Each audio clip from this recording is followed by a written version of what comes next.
Good afternoon, ladies and gentlemen. This is Hairymuppet, and going to be taking a look at a fan game that myself and Sylvanos, I still can't get that right, Sylvanos played a couple of weeks ago, and it just really actually blew me away. Based on the tactic that the opponents used, we were completely caught by surprise.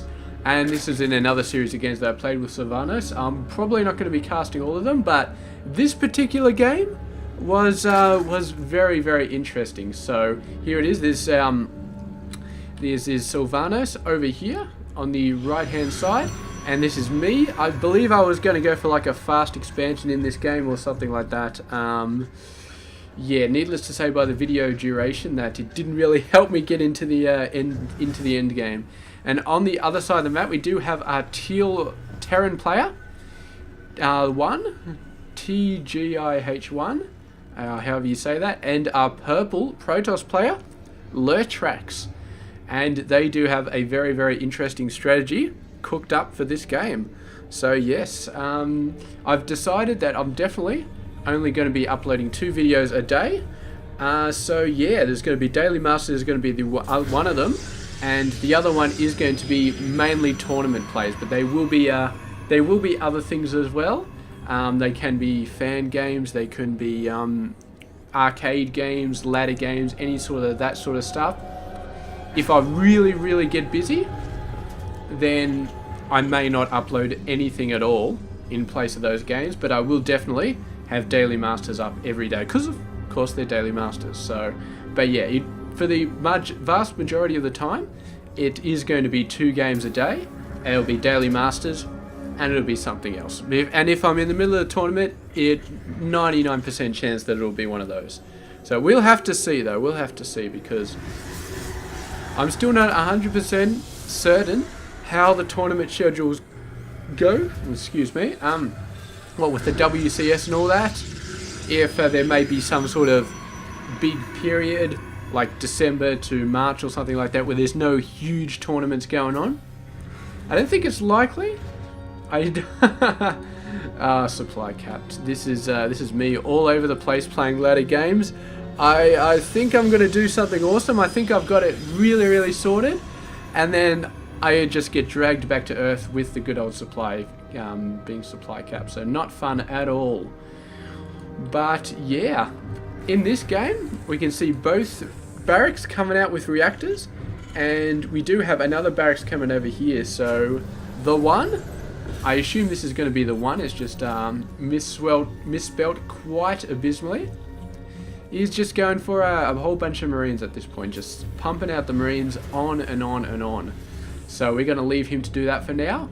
And Lurtrax is actually going for some really, really fast tech over here. He's already got the cyber core out. He's going straight for the Stargate and researching warp gates, but I think he's only got 1 gateway at this point. Meanwhile, I've got my expansion out. It's already up, so I'll be getting the workers out nice and fast, getting a couple more gateways out, and just doing a whole bunch of other stuff on top of that. I'm going to go for a very fast macro sort of stuff, and meanwhile I like my 3-gate play with an early expansion, like an expansion off 3-gate or 3-gate off an expansion. It's a little bit riskier, but you know, you get enough forces to hold off any sort of conventional attack, and your economy goes through the roof. It's a really, really great play. And our Zerg player, Sylvanos, at the moment, not really doing much in terms of teching up. He's just mainly getting his macro as well. He's got his expansion on the way, got a whole bunch of workers out. If you have a look at the worker numbers, he's doing pretty good. I'm not far behind though. I'm very happy that I'm not far behind him with that early expansion. It gives me a lot of worker count, and these guys are doing pretty well actually as well. This guy, despite only having 1 base, he has got 27 harvesters, so he's been really, really getting up there. And yeah, our Terran player doing a pretty good job as well. 23, definitely not bad. He's clearing up the ops, so maybe looking to take the gold over there. And what the hell is going on here? We do have a fleet beacon, and you will see what that fleet beacon is for in just a sec. It could be it could be anything. It could be carriers, it could be something else. We do have a mothership core coming out, And here we go. Now, I don't know if he has spin rules, but if you haven't guessed, he is going to get a full mothership out of this mothership core. There we go, converting it to a mothership.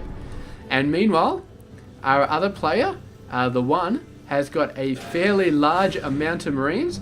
And this is basically the play they throw at us. It is mass Marine mothership. And I tell you what, man, when I saw these Marines coming at me, I was like, oh shit, this isn't good.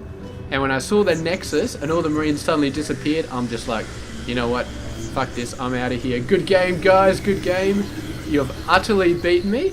This is actually us thinking we're going to go in there and do a little bit of pressure. It's not bad. I mean, 8-minute mark, 3 Zealots, 4 Stalkers. Not a huge amount of forces, but he's got a lot of Lings. So I'm thinking I can bust a hole in any sort of wall they got. The Lings can stream through, and we can cause all sorts of havoc with their worker line. But yeah, unfortunately, we are a little bit unprepared for these guys. Where is this? This thing takes forever, man. 100 seconds game time.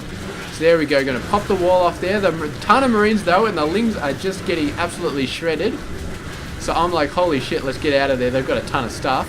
Try and move in there. There's just too many Marines, and you just got to get out of there. I had no idea the Nexus was even there at this point. I'm just like, oh crap, there's a ton of Marines there.